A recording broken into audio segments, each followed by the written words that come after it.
자, 이제 가장 빨랐던 문명이었던 오리엔트의 페르시아와 후발주자인 그리스와 꽝 붙을 일을 앞두고 있죠. 그 전에 잠깐 뭘 좀 보겠습니다. 이제 얘네들이 붙는 그 시기는 한 2500년 이 정도 전이기 때문에 그때쯤이면은 일단은 이쪽 지방을 좀 찬찬히 보느라고 이렇게 본 거지. 이때쯤이면은 물론 그 오리엔트보다는 좀 늦었다고 볼 수 있지만 황하나 인도 뭐 이제 겐지스 쪽이나 이런 쪽도 상당해집니다. 이제 그런 것들 나중에 다 볼 거예요. 다 볼 건데 그 당대 기준으로 어 다리 페르시아와 그리스가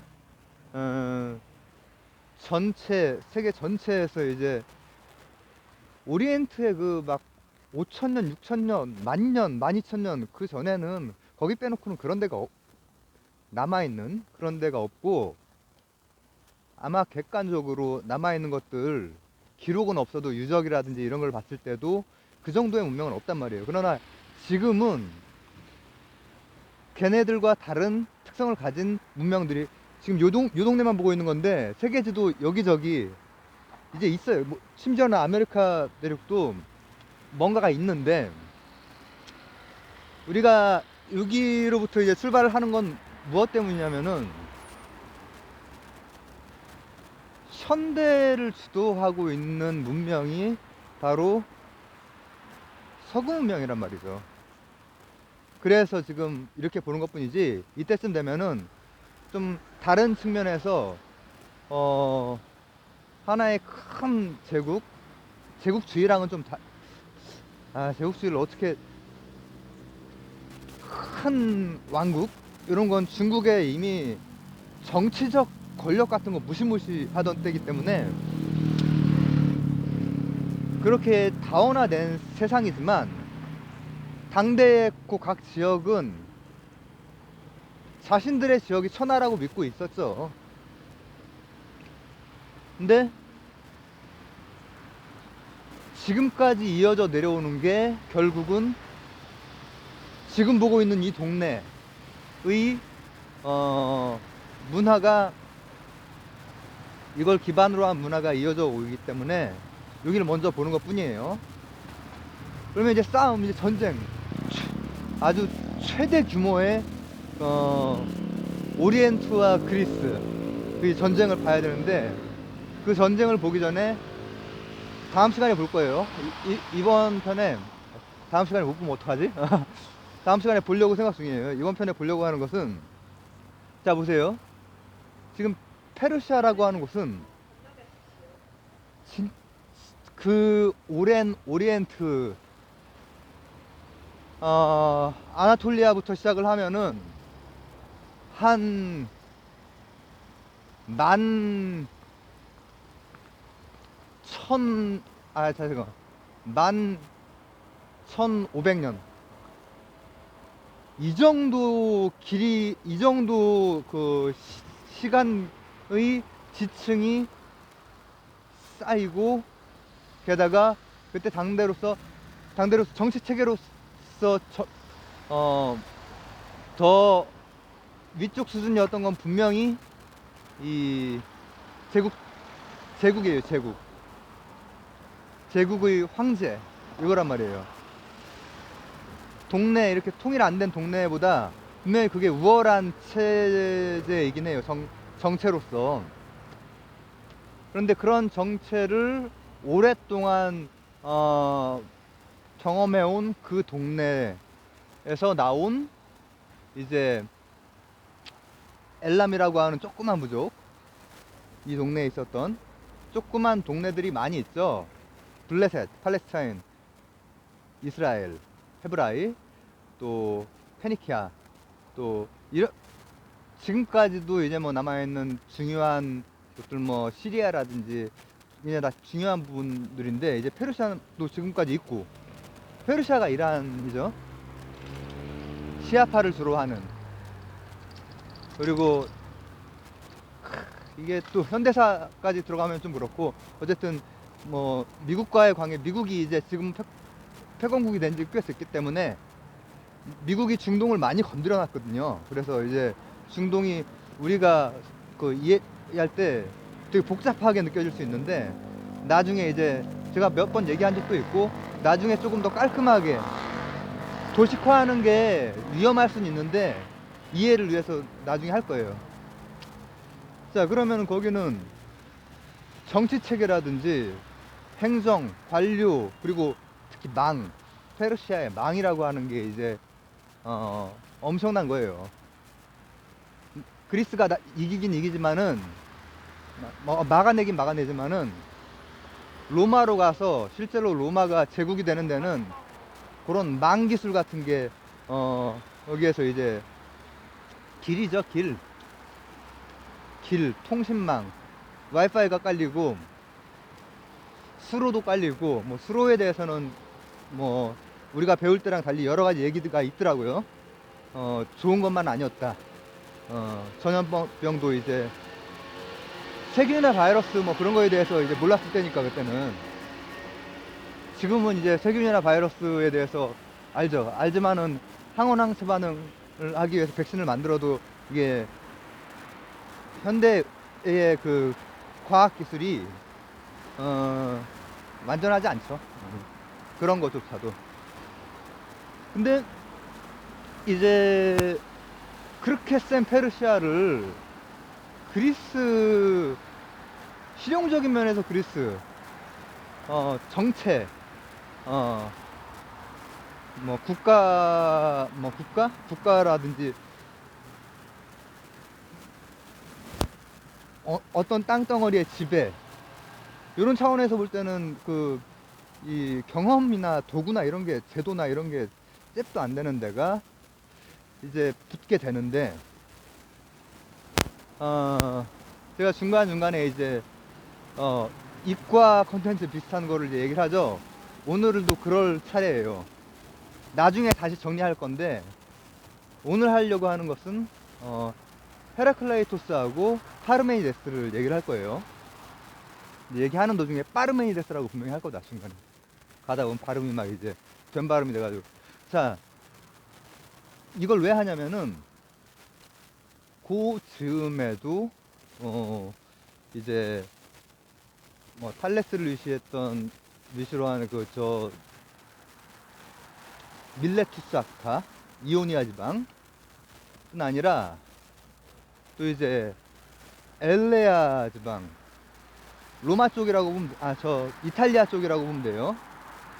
이쪽이 더 빨랐고, 그 다음 이제 이쪽, 여기가 그리스고,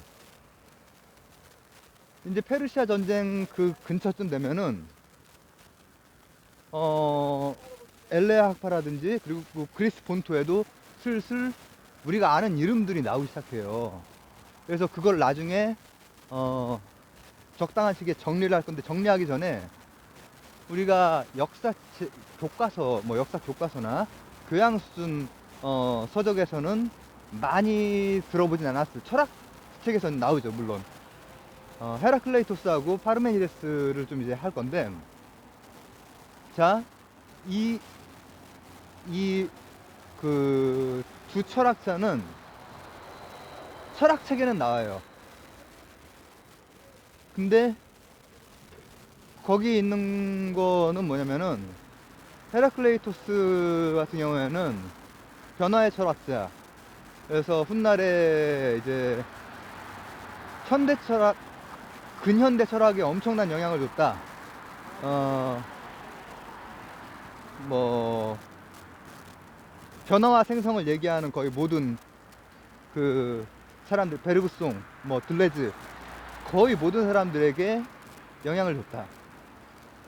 이렇게 이제 철학적으로는 나오고, 또 파르메니데스는 파르메니데스도 철학에 엄청 영향을 주는, 둘 다 철학사에서는 중요한 거의 초기 인물인데, 결국은 플라톤주의에 가장 큰 영향을 줬다. 에, 헤라클레이토스하고는 조금 반대되는 생각을 했어요. 변화랑 생성이 아니라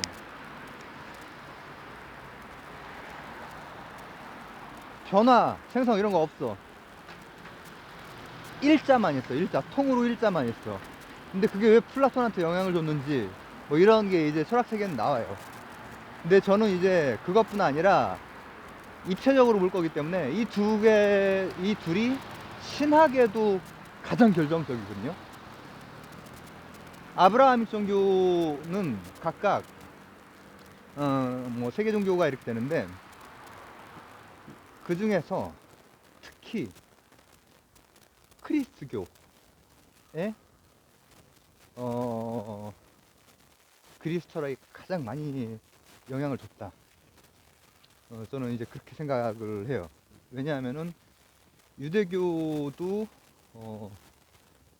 카발라 전통이 있고, 이슬람도 뭐 수피즘 같은 게 있고, 그러니까 나름대로 깊이 있는 뭔가가 있긴 한데, 이 양쪽은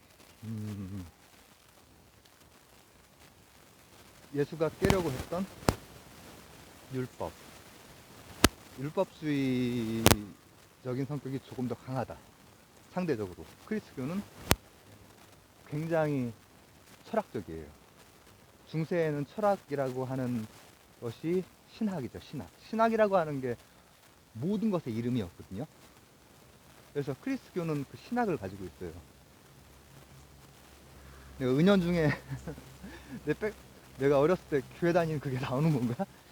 그게 아니고, 저 지금 뭐 이렇게 종교 없어요.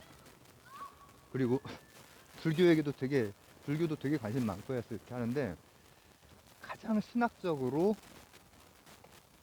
이성으로 이렇게 다가갈 수 있는, 그리스적인 생각으로 다가갈 수 있는 게 크리스교 신학이에요. 근데 그걸 알려면은, 그래도 구교 쪽은 그런 것들을 많이 이렇게 아시거든요. 근데 우리나라는 신교가 되게 우세해서, 신교에서는 저 신앙 그 자체로는 우리 엄마 이렇게 좀 안 좋으셔가지고, 그러면서도 저 때문에 맨날 교회 가서 기도하시고 하시는데, 사돈의 팔종까지 다 기독교고 목회자시고 한데,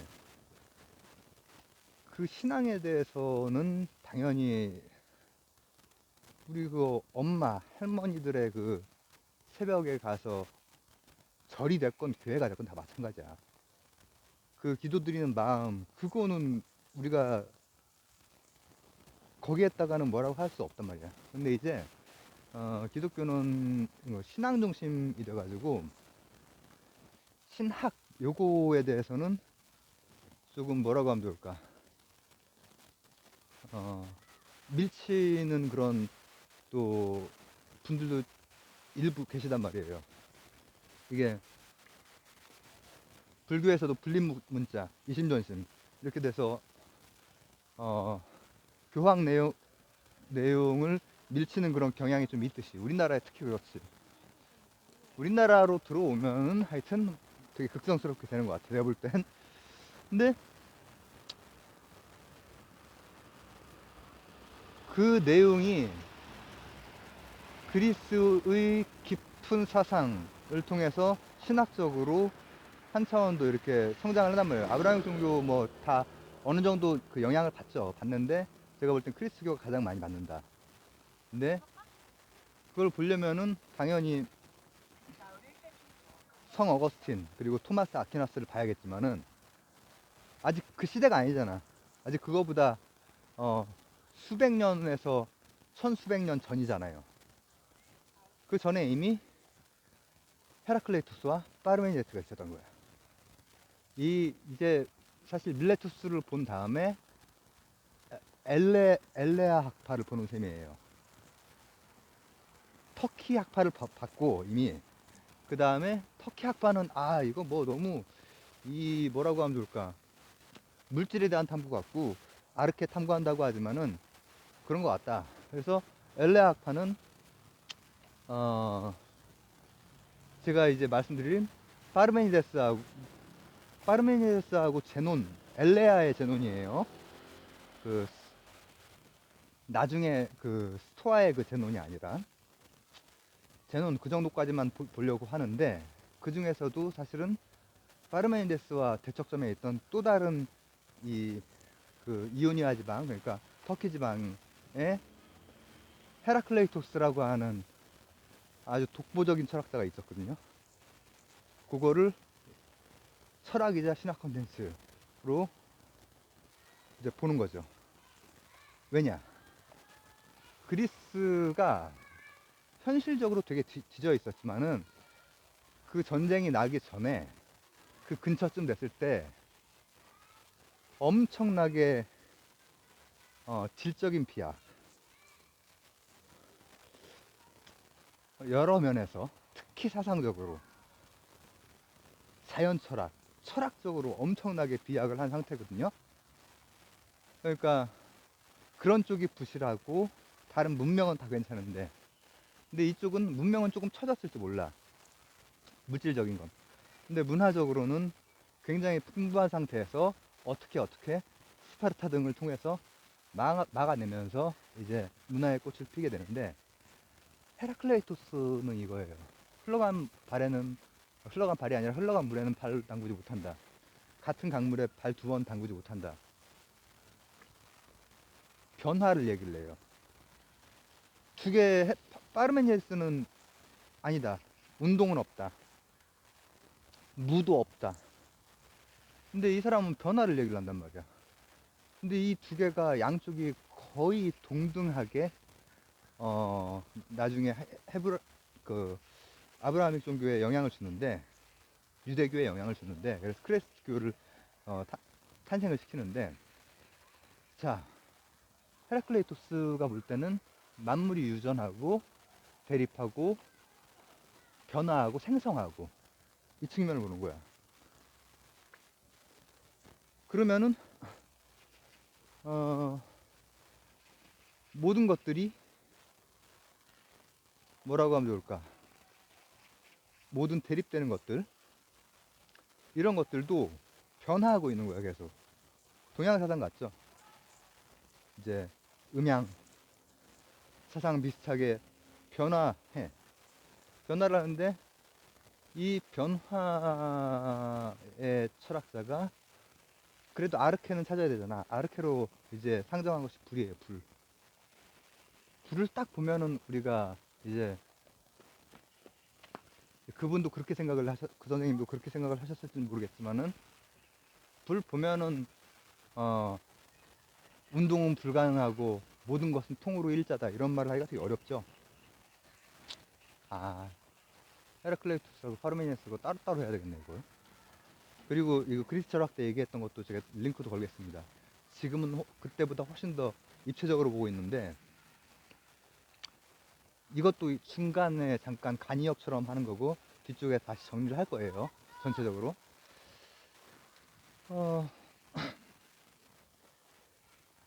변화를 하는 불의 철학자, 원질이라는 게 있어. 게다가 이분은 디비니티까지도 생각을 하는 거야. 근데 그 디비니티라고 하는 게, 예를 들어서 선과 악, 이런 고정되어 있는 게 아니고